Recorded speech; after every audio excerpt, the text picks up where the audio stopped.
Hey there, thank you so much for coming back. It's time once again for the Golden Age of DC Comics. 365 days where I take this beloved hardcover coffee table book given to me by one of my best friends about 2 decades ago. It's been surfing my coffee table ever since, and it's a source of great comic book conversation, the kind that we used to have in the comic book shop. I'm trying to recreate that here today with you. That's right. We're going to talk about comic books every day for the rest of the year, if I have my way. And the purpose of this book is to crack it, is for what it was made for. It's a page a day.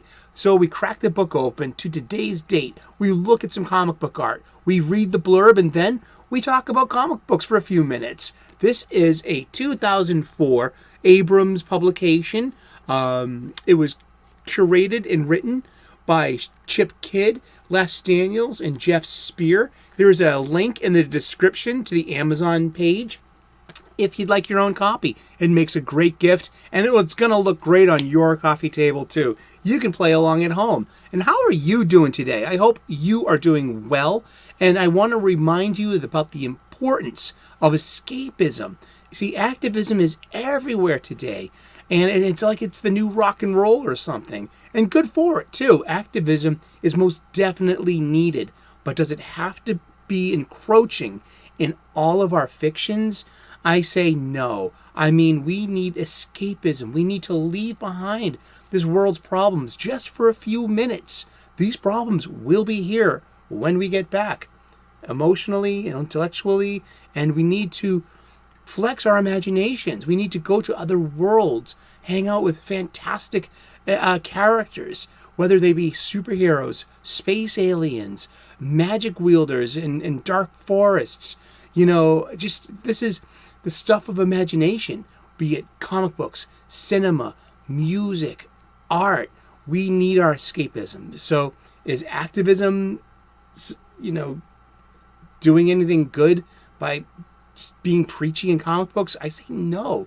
I think we need a break. I mean, I don't want my face continuously rubbed in something. I'm beginning to resent the activists. Seriously. I mean, give it a break. Can you just keep it to your marches and your organizations and stuff? Do you have to be using our comic books as your platform because you're needy and you find you need a use for something?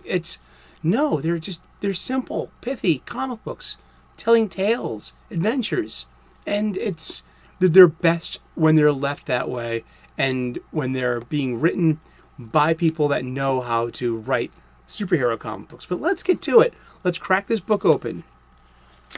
Today's date is June the 16th, and this is art by Otto Führer from the cover of Peter Porkchop, number 3. This is from March-April of 1950. Oh, there's the wolf looking to get the pie freshly baked, cooling off in the windowsill. And what is Peter Porkchop doing? We would call this a gotcha moment on social media today. Totally. This would be like leaving a little tasty bait for a troll, and then let the troll come in and say something stupid. Be like, gotcha, you phobe, you bigot. Sorry, I mean, just social media is a joke these days, and it's made a joke of my beloved comic book culture.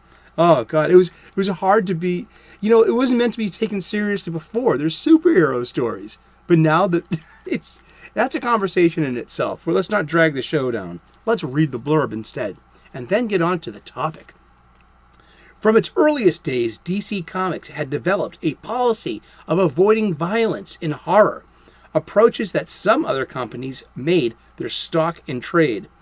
DC's reticence was partly a matter of editorial responsibility to young readers, but also may have reflected the experience of publisher Harry Donenfeld, who had previously encountered some censorship problems with pulp magazines, like Spicy Mystery. Yet one place where DC tolerated horrific images of impending doom was in funny animal comics like this one. Come to think of it, the character's name was pretty gruesome too. Funny though. Wah, wah, wah, wah. And let's look at it again. We've got the usual anthropomorphic animals and antics and adventures and hijinks will ensue. Yeah, that's it. I got really nothing to say about Peter Porkchop. God bless Peter Porkchop and his intended gotcha victim. Yeah, indeed, huh? But what I was going to say today is, do you remember the first comic book you ever bought with your own pocket money? Do you? I would love to know. Leave that in the comment section and tell me if you can remember. So this is going back in the Wayback Machine. I remember the day very vividly. It was a summer day. We were in East Boston at my uncle's place. So it had to have been after he got out of the Army. And he was with, but it was before he married my Auntie Cheryl. And it was a summer day. It was a barbecue. It might have been Memorial Day. And I remember his best friend lived downstairs from him. And they lived on the second floor. It was on Saratoga Street in East Boston. And Brian was having a barbecue, a big barbecue. I remember this because I cut my leg on one of the on a folding chair. We call them lounge chairs. You know, the three parts.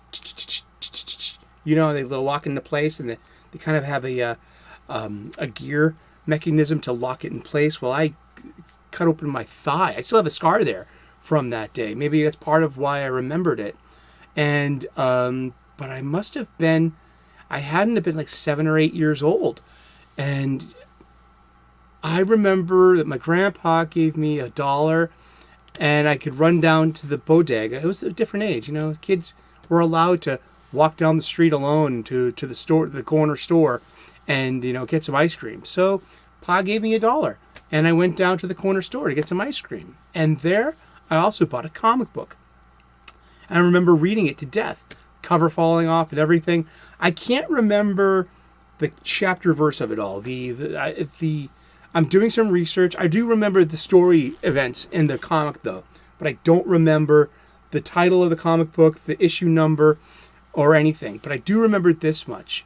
So, like, you know, if you know which comic book I'm talking about, perhaps you can leave that in the comment section. Help me out so I can hunt it down and get another copy.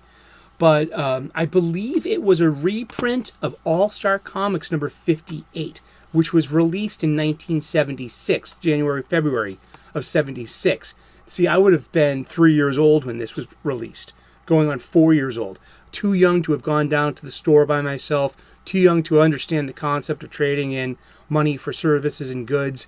You know, so I remember this was a quite different day. This was definitely late 70s, early 80s, more than likely the early 80s.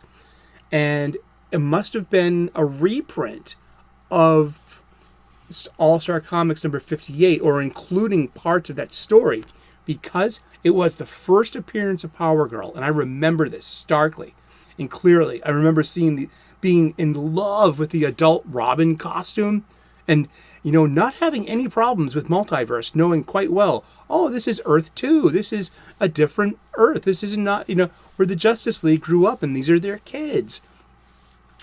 And so if you know which comic book I'm talking about, if my memory is holding up, it quite could have possibly been an old issue of All-Star Comics 58 that was just, you know, on the spinner rack for some reason.